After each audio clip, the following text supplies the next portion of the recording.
The Tim Heale Podcasts. Ordinary people's extraordinary stories. Welcome to the Tim Heale Podcast. Well, this is another Thursday Thirsty Rant, I'm afraid. Let's have a look, see what we've got. Right, start with yesterday, PMQs. It just beggars belief that old Starmer missed an absolute open goal. He wasted his 6 questions again. Is he totally incapable of holding the government to some sort of account? And then just to compound it, old McBunter chucked in his 2 pennyworth and wasted his 2 questions again. And why does he bother turning up? Why are we paying this idiot to come all the way down from the Isle of Skye to waste 2 questions? I don't understand where they're coming from with it. And Starmer, I mean, he's an absolute hypocrite. I mean, they're going on about this Partygate.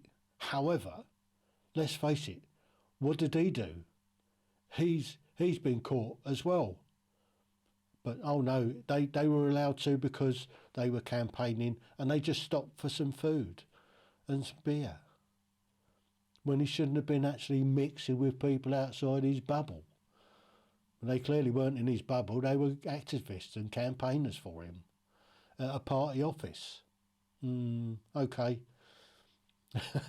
Yeah, he didn't hold up too well against that old Emily Maitlis, did he? I mean, she got him over the coals on that. And he just can't see it. He can't see it. He was exactly the same position as Boris. Over parties and working in the garden and stuff like that. At least Boris was in the garden doing it, in the fresh air, where Starmer was in a party office. I'll rest my case there. It just, I just don't understand them. So anyway, moving on. So Partygate, it was the main subject in PMQs again. However, after PMQs, the Prime Minister Boris Johnson did make a massive announcement of dropping a lot of the restrictions that we've been under when they're Plan B. Now we're going back to Plan A, and as of today, kids no longer need to wear the muzzles in school. Well, they shouldn't have been wearing muzzles in school to start with. They shouldn't be getting the jabs because they don't need it. But, I mean, the science, they've been following the science. Well, the science has been pretty flawed. Let's face it. Let's just put it in a bit of context. They followed one particular science that has been fairly flawed from the start. I mean, none of their best case predictions have come anywhere close to being true. And they've all been working off the worst case scenarios, haven't they? So, at least as of next week, people don't need to wear muzzles in public places. But what was he talking about? There's no need to have a COVID passport anymore, NHS passport. However, business can still enforce it if they wish. Well, let me tell you, if I go to an establishment that wants me to produce a COVID passport, I'm afraid they're going to lose my custom. They're going to lose my patronage. I shall go elsewhere. Simple as that. I'm not showing a COVID passport to go into anywhere. It's ridiculous. It doesn't prove a damn thing. Take me. I'm triple jabbed and I've had my flu jab. And over the last couple of weeks, I've had the Omicron. You can't make it up. You just can't make it up. But there you go. So, fortunately, we're coming out of the restrictions, which is a good thing. And it's probably the only thing that's possibly saved Boris's bacon for the time being. But I still don't understand why the official opposition aren't holding the government to account on a whole host of issues. I mean, let's just look at it. The economy, illegal migration. Illegal migration, yes, it hasn't gone away. At the moment, we've got reasonably calm conditions, and they've been out every day this week. And why are they sending the Royal Navy? All they're going to do is make the taxi service more efficient. You just have to look on marine traffic, and you can see the French warships escorting them into the middle of the channel, and even coming into our waters to deliver these illegal migrants while they're waiting for the border force or the RLNI to go and pick them up. It's happening. There's 3 times as many came in already in the last week than the whole of January last year. It's got to stop. We need to get out of the ECHR.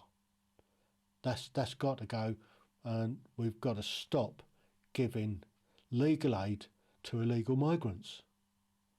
Why are we giving them legal aid when you or I can't get it, and we've paid into the system?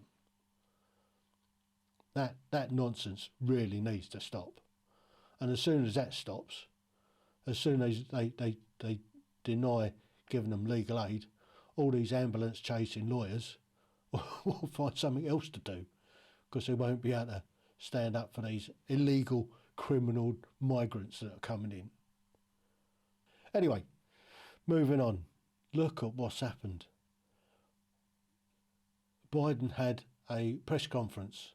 No wonder they try to stop him having press conferences, because he just puts his size 9 straight into it.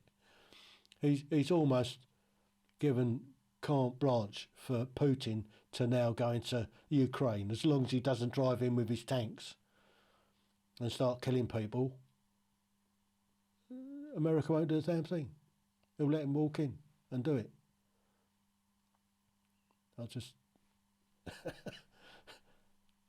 I mean, we got troops out in Ukraine at the moment, up on the border there, advising, but I don't think, I mean, without a bit of support, without a bit of backbone from the Americans and Biden, I think Putin will just come rolling in and ignore it. And as soon as he does that, well, I think Taiwan's days are numbered with China. As soon as they see that we aren't going to prepare to do anything at all for Ukraine, they'll be straight into Taiwan, won't they? So, and all the while, our energy crisis, our economy is going to be suffering because the price of everything's going up. And yes, some people have been getting a pay rise. I mean, I think the private sector are the ones that are really struggling. They're the ones that generate the tax income that pay for the public sector. Yet the public sector are getting a pay rise. Yeah, so what do you do? But I think on reflection, January is starting to come together. Yeah, it's going to be an interesting year, that's for sure. Let's see what the rest of the world see if they take our lead with dropping these restrictions. Let's see if the devolved administrations follow our lead, whether old McCranky and Drakford do the same and drop the restrictions, the draconian restrictions that they've had their countries under. Why we haven't had just a national what's named to this crisis, why we've let the devolved administrations dictate their own things is beyond me. I mean, are we not a united kingdom? But there you go. And I mean, I did notice that France are dropping some of the restrictions for UK skiers to go skiing, because I guess ski resorts are really struggling, like all other entertainment, all other leisure activities have been struggling because of these draconian measures that they've had in. But there you go. That's Thursday. I'd just like to ask if you can like, comment, subscribe and share. Please share this content with your friends. If you think I'm funny and amusing, or you think friends would like it, share it with them. But please subscribe to the channel and comment. I do like comments. Put comments down in the descriptions box. It makes a lot of difference. And if you can just click a like, that also helps. So, in the meantime, let's get on with January.